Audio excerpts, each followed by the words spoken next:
La Chambre de commerce et d'industrie de la Haute-Savoie vous présente le magazine Perspective.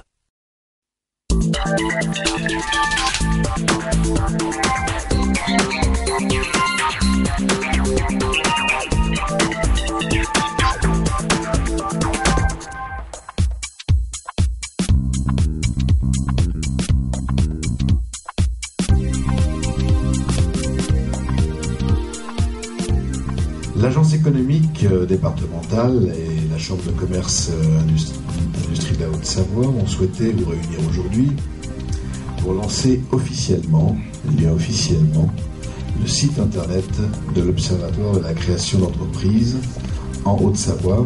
Il va vous être dévoilé dans quelques instants. Si vous avez des entreprises qui disparaissent, et c'est le cas, si la création ne vient pas combler et on ne fait rien sur la création pour développer et soutenir celle-ci, on sera comme un lac qui va s'assécher. En période de récession économique, le nombre de créations d'entreprises augmente très souvent. Cette tendance est liée notamment à l'augmentation du nombre de demandeurs d'emploi. Ce mécanisme économique a-t-il été tronqué par la mise en place du statut de l'auto-entrepreneur? Pour répondre à cette question, nous nous sommes intéressés cette semaine à l'Observatoire de la création d'entreprises qui vient de lancer notamment son nouveau portail Internet. En 2008, la France métropolitaine enregistre 316 403 créations d'entreprises. Une année record où le rythme de la création s'est stabilisé à 2% de croissance. Deux explications à ce ralentissement: le contexte économique, ainsi que l'effet d'annonce de la mise en place du statut de l'auto-entrepreneur. La preuve en est, au premier semestre 2009, le succès de ce nouveau statut a provoqué un bond des créations d'entreprises de 60%. Catherine Mounier, vous êtes chargée de mission au sein de cet observatoire de la création d'entreprises. On va reparler de cet outil. Il a été créé en 2004 par deux cofondateurs. C'est un outil unique aujourd'hui sur le département, clairement. Oui, l'Observatoire de la création d'entreprises en Haute-Savoie a été créé en 2004 par l'Agence économique départementale et la Chambre de commerce et d'industrie de la Haute-Savoie en association avec ses partenaires du dispositif Entreprendre en Haute-Savoie. Et donc pendant ces 6 premières années de fonctionnement, on est parvenu à développer un véritable savoir-faire au travers de méthodes de collecte, de traitement et d'analyse qui font la richesse de l'Observatoire aujourd'hui, qui en font un outil unique en France. Alors justement, quels sont les champs d'action de cet observatoire ? Les champs d'action, c'est d'une part sur un axe quantitatif, une analyse des tendances chiffrées de la création d'entreprises, et sur un axe plus qualitatif, l'étude des profils des porteurs de projets, des créateurs d'entreprises et de la jeune entreprise au Savoyard. Alors si on s'intéresse à des données chiffrées, quelles sont les tendances de la création sur le département ? En Haute-Savoie, bien que en France et en Rhône-Alpes, les créations poursuivent leur progression en 2008. On observe en Haute-Savoie un renversement de tendance. Les créations régressent de 2,6%. Ce qu'on explique par un ancrage très fort de nos départements sur des secteurs qui souffrent beaucoup du contexte de crise économique, donc notamment la construction, les activités immobilières et l'industrie. Et l'industrie de fait. On va parler d'un axe qualitatif. Quel est le profil type d'un porteur de projet ? Je dirais qu'il n'y a pas vraiment de profil type puisque on a des créations aussi bien chez les hommes, chez les femmes, dans toutes les tranches d'âge, pour tous les statuts, pour tous les niveaux de formation. Par contre, on a un âge moyen qui est de 35 ans. On a plus d'hommes que de femmes. Les femmes représentent un peu plus d'un quart des créateurs d'entreprises. Et puis au niveau des niveaux de formation, c'est vraiment hétérogène. Ouais. Vous travaillez avec des partenaires pour avoir l'ensemble de ces données ? Oui, justement sur cet axe qualitatif, l'Observatoire a développé 2 partenariats. Le premier avec l'INSEE Rhône-Alpes dans le cadre du dispositif Ciné.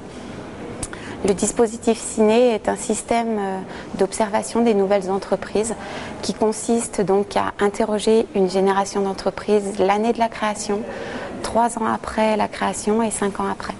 Donc ce partenariat nous a permis déjà d'obtenir des informations sur le profil des créateurs et des entreprises Haut-Savoyardes. Et dès l'année prochaine, on aura des informations sur le taux de survie et la pérennité des entreprises Haut-Savoyardes. Autre partenaire, la Chambre des métiers, c'est La ça Chambre des métiers donc, est partenaire de l'Observatoire pour l'analyse des profils des porteurs de projets. Donc on fusionne les bases de données de la Chambre de métiers avec celles de la CCI pour avoir un profil global du porteur de projet. Et ils viennent également en support sur nos études thématiques ou pour nous fournir des témoignages. Alors il faut de fait être motivé pour créer. Quelles sont justement les motivations qui poussent un ensemble de porteurs de projets à passer le cap de la création? La réponse avec cet ensemble d'interviews. Et au lieu de prendre la case chômage, j'ai pris la case création d'entreprise. Voilà, avec l'aide de mon ancienne entreprise pour créer. Nous, c'était un peu dans notre caractère déjà d'entreprendre. On avait dans l'idée de se lancer. Après, c'est vrai que de passer de salarié à entrepreneur, il y a un gros pas à franchir. C'est une grosse décision, mais qui n'est pas évidente à prendre, mais qui vaut le coup au final. J'étais chef de projet à Genève, j'ai démissionné et j'ai créé mon entreprise toute seule, avec mes fonds propres, comme une grande. Dans la vie, il y a des portes qui s'ouvrent, on les prend ou on les prend pas, et ça j'ai considéré comme une porte qui s'ouvrait à moi. Il y a des moments dans la vie où on sent qu'il faut réaliser ce à quoi on pense. Il y a un moment où il faut arrêter de se poser des questions et il faut foncer. On ne s'est pas posé beaucoup de questions, on avait la volonté de le faire et l'opportunité, donc on s'est lancé. On est passionné, on a envie d'être indépendant, etc.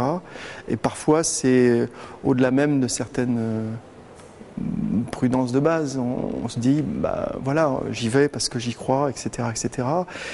A priori, c'est qu'il y a le marché, a priori, c'est qu'il y a votre produit est bon ou vos idées sont bonnes.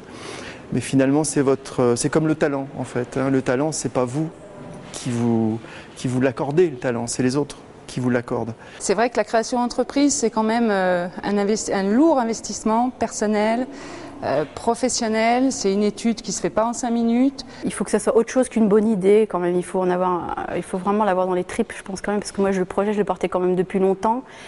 C'est vrai que c'est l'occasion qui a fait que j'ai créé l'entreprise, mais je l'avais quand même maturée depuis quelques temps. Donc c'est pas non plus, on se lève pas un matin en disant purée, j'ai une idée, vite, je vais créer ma société. On vient de le voir, des créateurs et des porteurs de projets motivés à créer. Est-ce qu'ils ont des outils? Est-ce que vous avez des outils à disposition pour un petit peu quantifier tout ceci? Oui, l'Observatoire a 3 différents outils. Tout d'abord, le principal, c'est le rapport annuel de l'Observatoire, donc qui expose toutes les tendances chiffrées de la création d'entreprises sur le département, donc une fois par an. C'est un document qui fait 28 pages, donc qui traite de l'année précédente. D'accord. On a un autre document qui est le baromètre de l'Observatoire et qui là analyse les quelques chiffres des 6 premiers mois de l'année en cours. Donc donne les premières tendances de l'année. Et puis l'Observatoire réalise également des études thématiques sur des champs spécifiques de la création d'entreprise. Et ces études donnent lieu à l'édition annuellement d'une lettre, comme la dernière que l'Observatoire a publiée sur la création d'entreprise au féminin. Ça tombe bien, on va justement regarder un sujet sur la thématique de entreprendre au féminin. On va justement regarder les réactions. Pourquoi on entreprend? Est-ce qu'il y a des différences entre un homme et une femme? On va voir la réponse, là encore, en images. Je pense pas que ça change quelque chose qu'on soit un homme ou une femme pour gérer une entreprise. Après, c'est une question de caractère et de ce qu'on a envie de faire et de la manière dont on a envie de gérer les choses. Mais pour moi, il n'y a pas de différence entre un homme et une femme à ce niveau-là. Je pense que c'est un petit peu différent quand même, parce qu'on a certainement plus de choses à prouver. Même si on pense avoir les compétences, on n'est pas perçu pareil, il y a moins de femmes dans l'entrepreneuriat.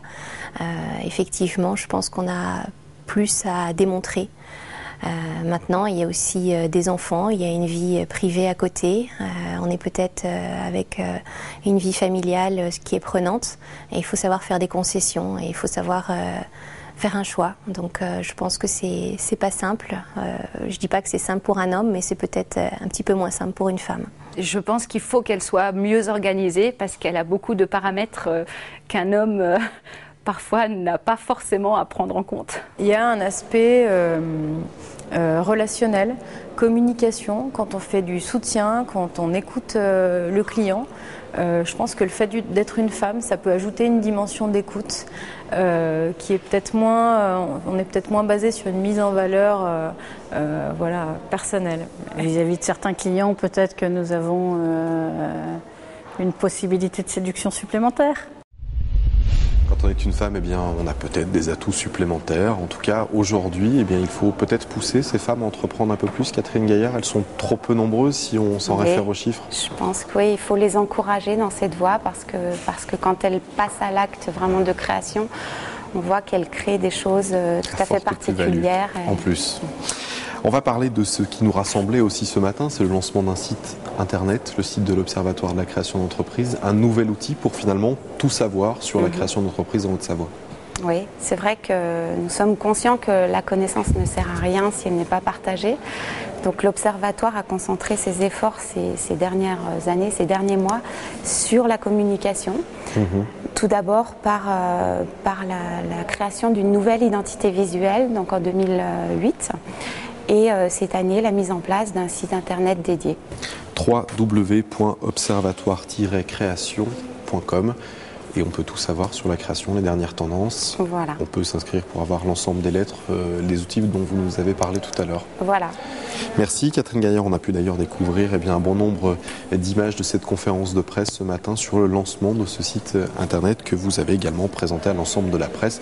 Et puis vos propos ont été naturellement relayés par Guy Métral, président de la Chambre de commerce et d'industrie de la Haute-Savoie, et Jean-Louis Izard. Merci d'avoir participé à ce magazine. Une toute dernière information, elle concerne l'organisation. On en parlait déjà dans le dernier magazine du Forum de la réussite commerciale des entreprises. Ça se déroulera le jeudi 22 octobre 2009 à l'espace rencontre d'Anne-Sylvieux. Pour tout savoir sur ce rendez-vous, un site internet, le www.forumdelaréussitecommerciale.com, c'est écrit juste en bas de votre écran, un événement pour répondre aux préoccupations de nombreux décideurs, qu'ils soient industriels, commerçants, prestataires de services, professionnels du tourisme, exportateurs, débutants ou confirmés. Il y aura des thématiques développées naturellement, le développement durable, l'e-commerce, l'e-tourisme, l'export. Un rendez-vous à ne pas manquer, c'est donc le 22 octobre à l'espace rencontre à Anne-Sylvieux. Quant à nous, on se retrouve la semaine prochaine sur TV8 Mont-Blanc, même jour, même heure, même magazine et surtout même télévision. À très bientôt.